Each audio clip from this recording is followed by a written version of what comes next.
Hello, today we're going to continue our discussion of the psychology of religion and coping. We're going to be focusing on Chapter 7 in Parliament, the many faces of religion and coping. This chapter shifts our attention in the study of the psychology of religion, as Parliament puts it, from heaven to earth. We ran across that phrase in an earlier article that we read by Parliament and Mahoney on the sacred. Here we're going to be looking at more specifics of religious expression in troubled times, as Parliament puts it, in the dust of our trials. In this chapter, we'll come to appreciate more fully how even within the realm of religious orienting systems, there's not just one. That different people who have a religious orienting system vary in the way they look at the world, experience life, and deal with adversity. So we're going to develop an even deeper appreciation for that richness in the different lenses that we have in how we look at life. So coping, religious coping, takes place in different forms at different times and in different places. Let's just take the case of Job as an example. You'll find Job described in your book on page 180. So Job was a 69-year-old man who needed to make a decision about whether or not to have a risky heart operation.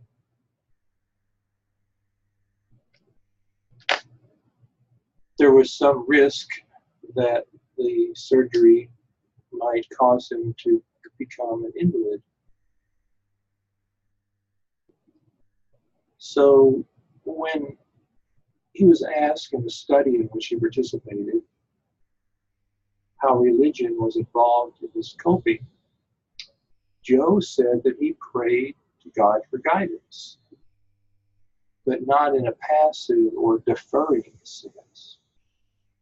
In his prayers, God served as a supportive listening ear, a loving being who helped him reflect on his situation and make the best possible choice.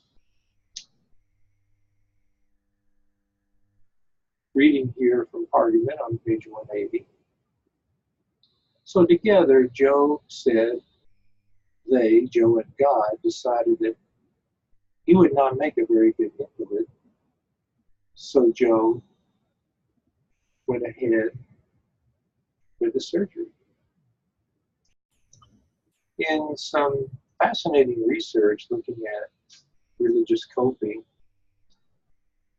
Parliament identified 4 different approaches to control in coping. You'll find these in your book on page 181, 182. The first 3 of these were the ones that were initially identified: self-directing, deferring, and collaborative. And then the 4th one, petitionary, was later identified. So let's go through these briefly and talk about each one. We're looking at a style of religious coping as it relates to the issue of control in coping. The first one, self-directing. Here, basically, the person is doing it all, him or herself. They are making the decisions. They're not really turning to God for support or guidance. It's pretty much a one-person show. In the case of deferring coping,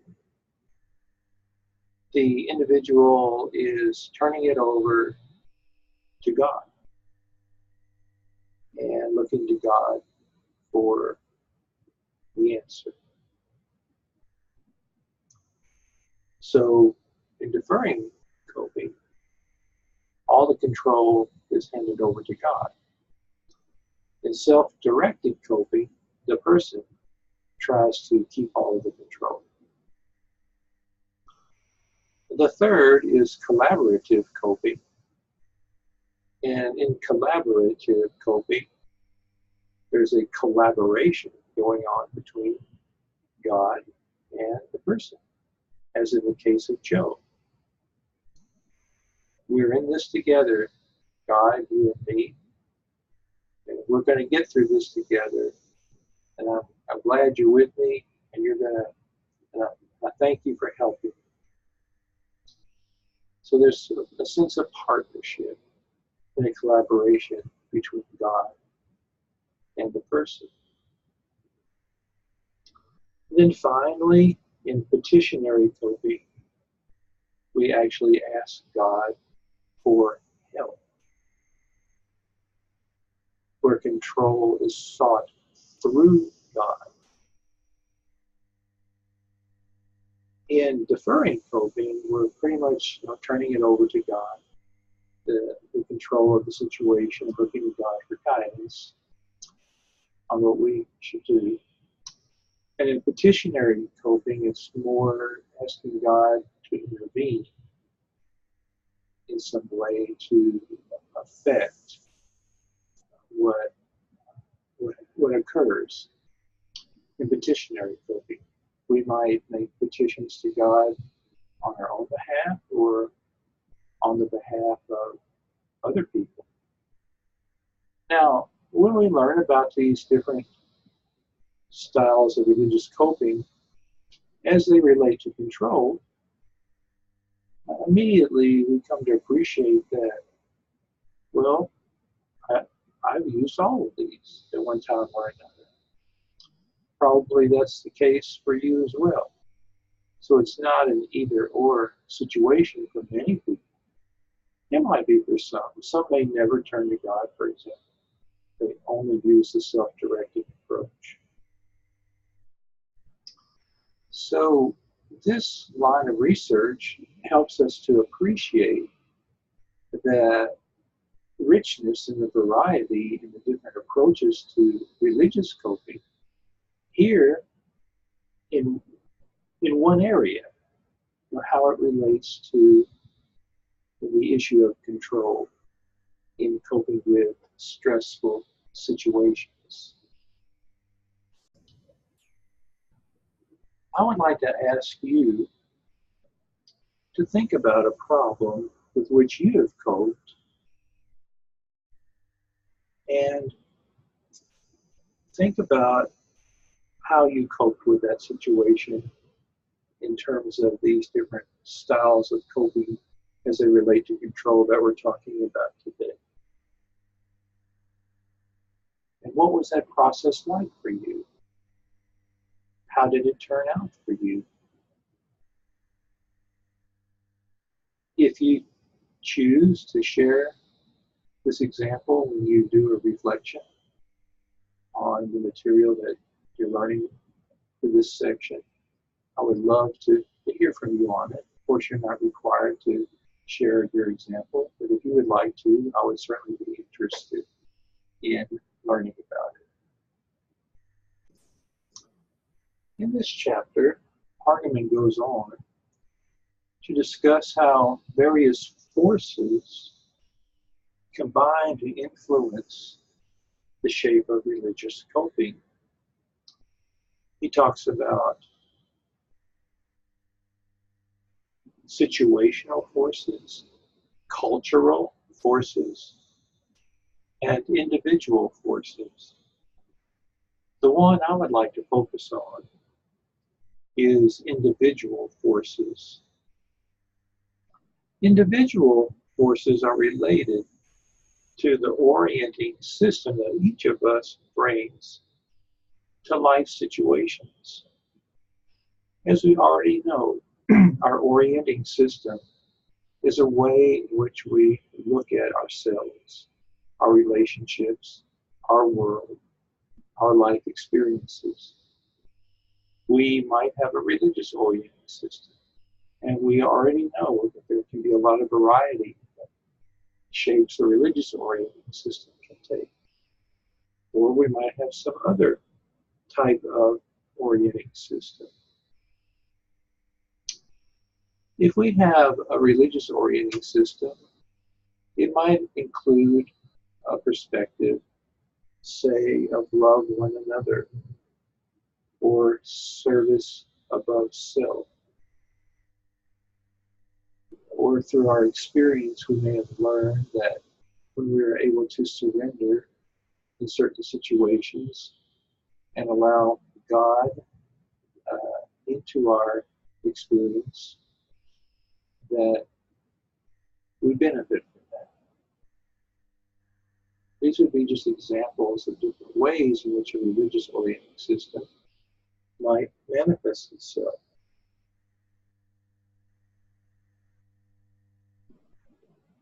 So there's a really fascinating and sad study described in our chapter by Wimberly and Cook, in which they looked at religious coping among people who had lost a child. You'll find this study described in your book on page 192 and 193. One of the things that makes this study interesting is that the parents who lost a child came from similar kinds of backgrounds, yet their ways of dealing with the loss of their child varied greatly.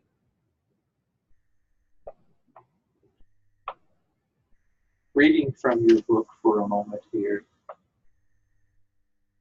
many parents expressed the belief that they would one day be reunited with their child in heaven. The father of a 14-year-old boy who died of leukemia said, "I figure God gave me Gary for 14 years, and it was super. He was a neat kid to have around. It was a wonderful experience for me. And if I play my cards right, I'll see him again." Other parents viewed the death as a punishment for their own sins. One father who drank too much and had an extramarital affair during the illness of his son said, "God took him from me because of the rotten life that I lived." I think it was an awakening thing. That's the reason why God done it. Still, another group of parents felt that the death of their child served a noble and divine purpose. As one parent said, "I believe that he was sent here for some reason, and he had served his purpose and was taken back. He had faith in God, such faith. He touched so many lives."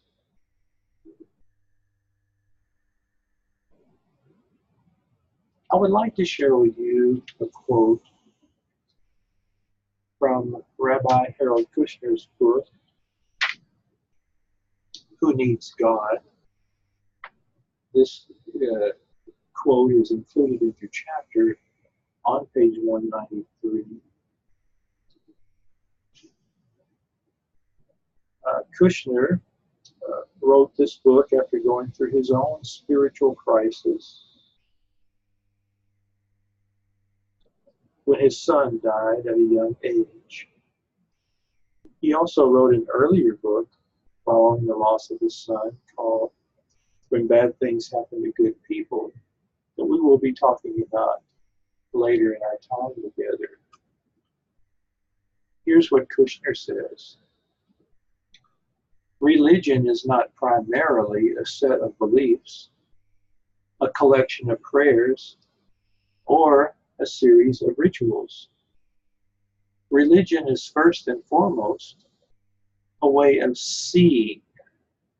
It can't change the facts about the world we live in, but it can change the way we see those facts.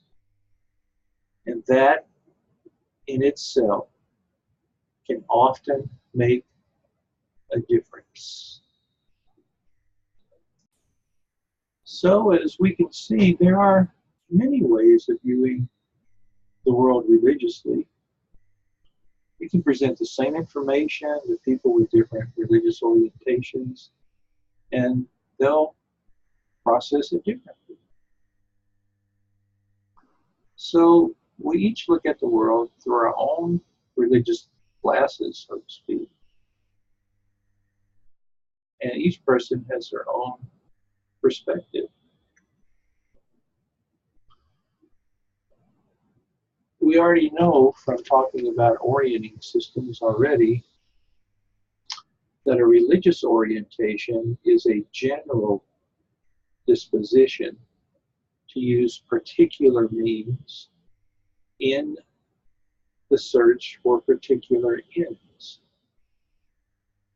A religious orientation is a general disposition to use particular means in the search for particular ends.